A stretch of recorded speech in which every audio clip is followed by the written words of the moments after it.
நம்ம இன்றைக்கி கசப்புத்தன்மை கொஞ்சம் கூட இல்லாத மருத்துவ குணம் அதிகமுள்ள சுண்டைக்காயை அதிக நாள் வச்சு சாப்பிட்ற மாதிரி ஒரு சூப்பரான ரெசிபி தாங்க பார்க்க போகிறோம்.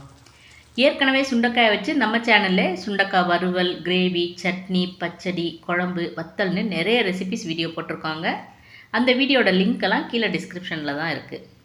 வாங்க ஃப்ரெஷ்ஷான சுண்டைக்காயை வச்சு அட்டகாசமான டேஸ்ட்டில் சுண்டைக்காய் தொக்கு எப்படி செய்யலான்னு இப்போ நம்ம பார்த்துடலாம். இந்த தொக்கு செய்கிறதுக்கு தேவையான சுண்டைக்காயை நான் நம்ம மாடி தோட்டத்துலேருந்து பறிச்சிட்டு வந்திருக்கேன். சுண்டைக்காயோட காம்பெல்லாம் எடுத்துட்டு சுண்டைக்காயை தண்ணியில் ஒரு தடவை நல்லா கழுவி எடுத்து வச்சுருக்கேன். எடுத்து வச்சுருக்க சுண்டைக்காய் 1.5 கப் அளவுக்கு இருக்குங்க. முதல்ல நம்ம தொக்குக்கு தேவையான பொடியை தயார் பண்ணி வச்சுக்கலாம். அதுக்காக ஒரு பேனில் 1.5 டீஸ்பூன் கடுகு போட்டிருக்கேன். இப்போ அடுப்பை மீடியம் ஃப்ளேமில் வச்சு கடுகை நல்லா பொரிய விடணும். எல்லா கடுகும் நல்லா இந்த மாதிரி படபடன்னு பொரிஞ்ச உடனே இப்போ இதை வேறு தட்டுக்கு மாற்றி வச்சுருவோம். அதே பேனில் 1/2 டீஸ்பூன் வெந்தயம் சேர்த்து வெந்தயமும் நல்லா பொரிஞ்சு பொன்னிறமாக வர வரைக்கும் நம்ம வறுத்து எடுத்துக்கணும். இப்போ இதையும் தனியாக எடுத்து ஆற வச்சிடலாம். இப்போ கொஞ்சமாக நல்லெண்ணெய் ஊற்றி கொட்டைப்பாக்கு அளவுக்கு கட்டி பெருங்காயத்தை சேர்த்து பெருங்காயம் நல்லா பொரிஞ்சு வர வரைக்கும் வறுத்துக்கணும். இப்போ இதையும் நம்ம தனியாக எடுத்து ஆற வச்சிடலாம். இப்போ அதே பாத்திரத்தில் 1 டீஸ்பூன் அளவுக்கு நல்லெண்ணெய் சேர்த்து இந்த கழுவி வச்சுருக்க சுண்டைக்காயெல்லாம் போட்டு நல்லா வதக்கிக்கணும். அடுப்பை மீடியம் ஃப்ளேமில் வச்சுக்கணுங்க. சுண்டைக்காயோட தோல் நல்லா சாஃப்டாக வர்றதுக்காக தான் நம்ம எண்ணெயில் வதக்கிக்கிறோம்.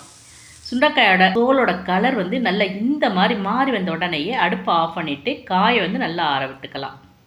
நீங்கள் விருப்பப்பட்டால் சுண்டைக்காயை தண்ணியில் கூட வேக வச்சு வடிகட்டி ஆற வச்சும் எடுத்து வச்சுக்கலாம். இப்போ மிக்சி ஜாரில் முதல்ல வறுத்த கடுகு, வெந்தயம், பெருங்காயத்தை நல்லா நைஸாக பவுடர் பண்ணி எடுத்து வச்சுக்கலாங்க. இப்போ அதே மிக்சி ஜாரில் அந்த ஆற வச்ச சுண்டைக்காயை சேர்த்து குறைன்னு பல்ஸில் 2-3 சுற்றி அரைச்சி எடுத்து வச்சுக்குங்க. இப்போ நம்ம தொக்கை தயார் பண்ண ஆரம்பிச்சிடலாம். ஒரு கடாயில் 2 குழிக்கரண்டி அளவுக்கு நல்லெண்ணெய் ஊற்றிக்கிங்க. இதுக்கு நல்லெண்ணெய் தான் சேர்த்துக்கணும்.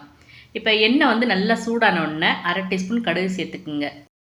கடுகு நல்லா பொரிஞ்ச உடனேயே 2 மிளகாத்தில் கிள்ளி சேர்த்துருங்க. கூடவே கொஞ்சமாக கருவேப்பிலையும் போட்டுக்குங்க.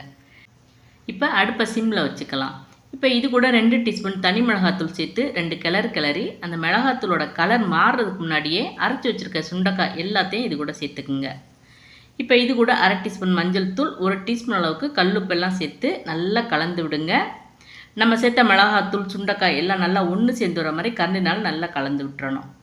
அடுப்பு அதே சிம்லே இருக்கட்டும். இந்த டைம் ஒரு பெரிய நெல்லிக்காய் சைஸுக்கு புளியை எடுத்து தண்ணியில் நல்லா கரைச்சி வடிகட்டி இது கூட சேர்த்துக்குங்க. அடுப்பை மீடியம் ஃப்ளேமில் வச்சு இது எல்லாத்தையும் நல்லா ஒன்று சேர்ந்து வர மாதிரி கரண்டினால் நல்லா கலந்து விட்டுக்கணும். நம்ம சேர்த்த புளிக்கரைசல் நல்லா கொதித்து கொஞ்சமாக எண்ணெய் பிரிய ஆரம்பிக்கும் போது அரைச்சி வச்சுருக்க அந்த தொக்குப்பொடி கொஞ்சமாக வெல்லம்லாம் சேர்த்து திரும்பவும் நல்லா கலந்து விட்டுருங்க. இப்போ அடுப்பை சிம்மில் ஒரு 5 நிமிஷம் வச்சுக்கலாம். 5 நிமிஷத்துக்குள்ளே பார்த்திங்கன்னா தொக்கு இந்த மாதிரி நல்லா எண்ணெய் பிரிஞ்சு வர ஆரம்பிக்கும். நம்ம சேர்த்த எண்ணெய் எல்லாமே இந்த மாதிரி மேலே வரும்போது இப்போ நம்ம அடுப்பை ஆஃப் பண்ணிடலாம். தொக்கு நல்லா ஆறுனதுக்கப்புறம் ஒரு ஏர்டைட் கண்டெய்னரில் நம்ம எடுத்து ஃப்ரிட்ஜில் வச்சிட்டோம்னா 1 மாதம் வரைக்கும் வச்சு சாப்பிட்டுக்கலாங்க. இந்த தொக்கை சூடான சாதத்தில் கலந்து சாப்பிட்டுக்கலாம். சாதத்துக்கு சைடிஷாகவும் எடுத்துக்கலாம்.